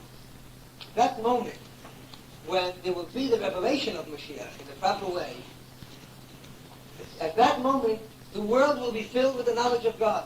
At that moment, it will be like the light which is turned on, and a person realizes that what he's doing is really stumbling over himself and harming himself, and that in itself will be a permanent state which will radically change the nature of the nations of the world. And then, and only then, will they not need any weapons of war anymore. And then, only then, will we be sure, without any doubt, that people have been cured of the illness which thinks that it's going to solve its problems with that type of strife amongst the nations. Yes? I had heard something concerning that there would be two leaders, one Mashiach and another leader at the time of the coming of Mashiach. That there would be a war between them, and Mashiach would adopt it. Explain Not my field. The exact details which are going the exact way, one thing we do know for sure about Mashiach, and I'm now going again out of my own brief and speaking on the nigla, the reveal, the halachic aspect of what Mashiach is. We know about Mashiach, the Maimonides says that in the Torah, in the prophecy of Bilam, we are told about 4 stages in Mashiach's life. And he says that in that same verse, you also have 4 stages of David HaMelech. He is considered the first Mashiach. Mashiach means the anointed one. He was the first king that began the line which leads to Mashiach. And again, this will be parallel, but in a much more intense and permanent way, within his descendant, Moshiach himself, the anointed one himself. The 4 stages are, number 1, that he will exist as a special being, vis-a-vis himself. He will be a person, as Maimonides says, who will be totally dedicated to Torah, will be totally faithful, and wherever there's a breach, he will fill it and will elevate the world in that way, within his life, within himself. Secondly, there's Mashiach as he relates to the Jewish people. He will be a person who will not exclude any Jew in the world from his concern. He will be worried about the most religious Jew in the world, that he himself should elevate himself and go deeper into the infinite essence of the spark of God which is within him. And he will be equally concerned, if not more, with the person who is most alienated and who wants to deny that spark of godliness that's within him. So he will relate to the Jewish people and will compel them to follow the way of Torah. He will have a concern about Jews, and it will not be a passive one, but an active one, where he will actually take steps to bring people closer to Torah. And closer is something which can never ever, we can never say one has reached the ultimate, because Torah is infinite. Then is his relationship with the non-Jewish world, and within this there are 2 stages. First stage is that he will have dominion over the world, but it will be something which will be in a manner of subjugation. That would be the initial stage of the previous question, where the question was, what will he do? In one stage, the lights will be turned on, but somehow it will be a forced thing within the nations of the world. They will realize that what they've been doing is wrong. However painful it will be to swallow, they will begin to follow the right way, but it will be like someone who subjects himself to a strong ruler, in this case a spiritual strength, of that ruler, and follows the way that he is told to follow. Then there is an ultimate stage where not only will the nations of the world be subjugated and subservient by force to what Moshiach teaches them about Hashem, but they will actually themselves call out the name of God, and then Hashem Echad, in its most perfect form, the unity of God, and the fact that everything within this world, within this physical creation, the precision that was there, as it says in the Tehillim, at the moment of creation, that we still see today in the non-human, in the heavenly spheres, and in the physical world, that precision and coordination and harmony that's within the world, that will then become, once again, what was expected at the time of Adam, the Aleph of Adam, what was expected then, namely, a perfect, harmonious expression of godliness within all of the world, and not by force, but something which becomes the natural inheritance of all of mankind and all of the creation and all of the cosmos. So those are the stages. And the Rebbe says that, again, in preparation for Mashiach, each person himself can live through that within his own little microcosm. Number one, his dedication to Torah. The fact that a person spends a certain time in his life dedicated to Torah and says, this is important. This is an important thing for my history, for my neshama, for everything else in me. Or every day a person studies Torah. Before he goes out into the mundane, hostile, or indifferent world, he prepares himself for the preparation of Torah. Next thing is his relationship with his fellow Jews. There's an obligation there. One studies with another person, one helps another person, one teaches another person. And then, when one goes out into the world itself, there's the relationship with the non-Jewish and non-human world. Again, here is Torah filtering through and permeating every single aspect of a person's life. That is the redemption of the individual. The fight between Moshiach and the world is something that one can envisage. The fight between Moshiach and someone else, I don't know.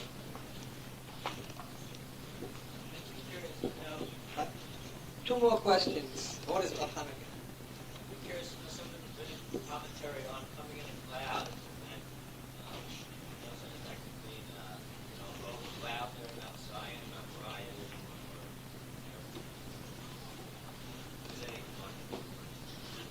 or An airplane. shooting at airplanes.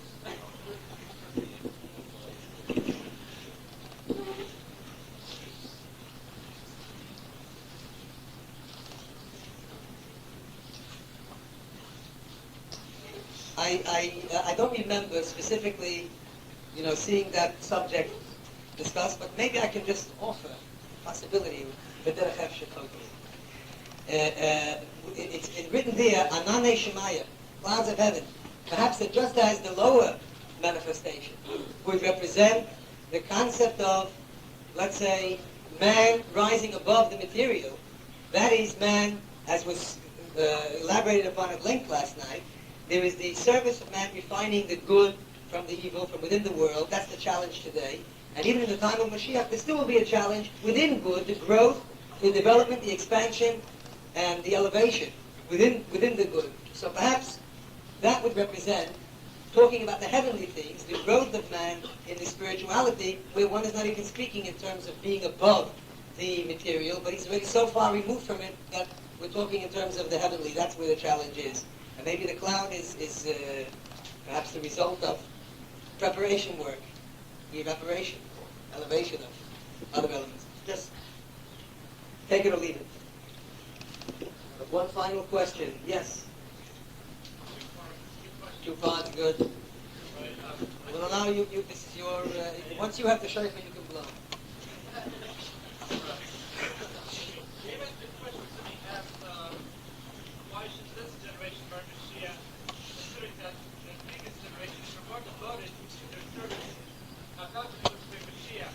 So you answered, I think you answered, that we add on the merits of past generations as they accumulate, then we add on our merits, then eventually God's going to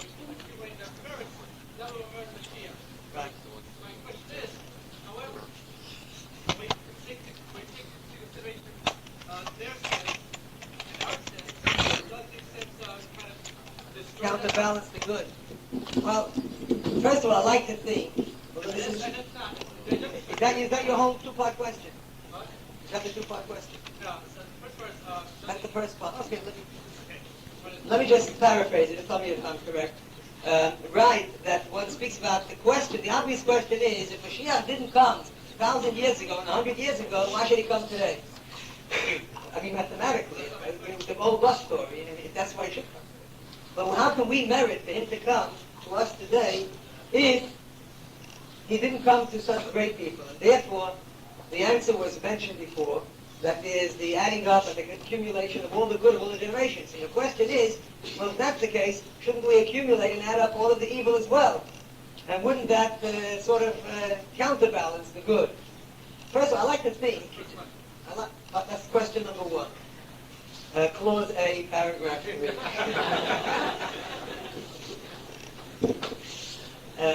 Good.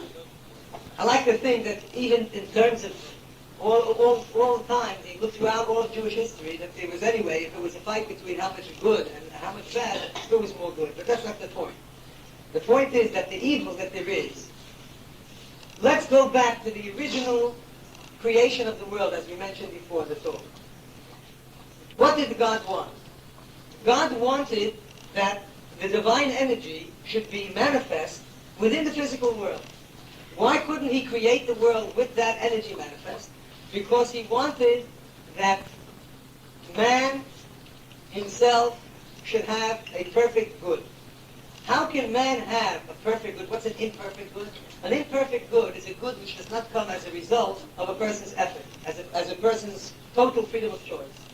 Therefore, God created the force of good, the force of evil, which, as we mentioned, was mentioned yesterday, that very good refers to the forces of evil. Why? Because since there is a force of evil within the world, therefore the good is good. Because if they were only good, then you wouldn't be able to speak in terms of good. That's the automatic. That's the only thing there is. If somebody puts a gun to your head, God forbid, and says, give me $1, and you give it, it doesn't prove that you're good and charitable. It just proves you got good common sense. If there's no way that no one is compelling you in any way, and there are good reasons why you should want to follow that side of your nature, and there are equally, there are other compelling reasons which want to tell you that you can spend that $1 or that day or that half a year or whatever doing something else. Then it becomes a true creative tension, a conflict within yourself, and when the good comes, it's real good. Why did God want that you should be real good? Because he wanted man to be his partner in creation. So therefore, the good which is there, ultimately, that is what Hashem wants, is the godliness to be revealed in the world.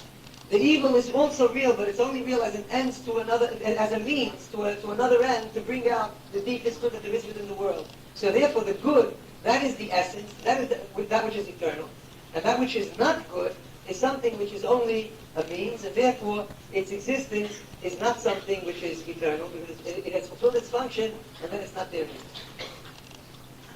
What was the second one? Yes. Huh? Okay, so therefore, Mir Hashem, let me just say one thing. Benching and dancing in the midnight February.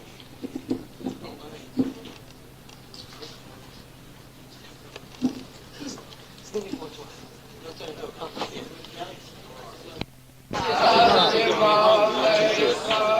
Separate table. We use only music. Like the event, we have music to ensure the event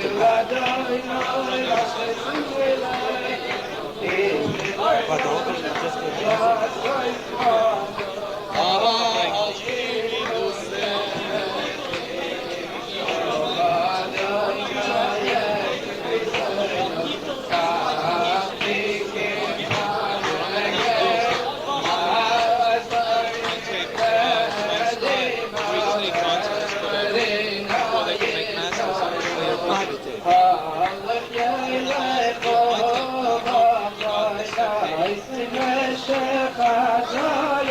Excited about Moshiach.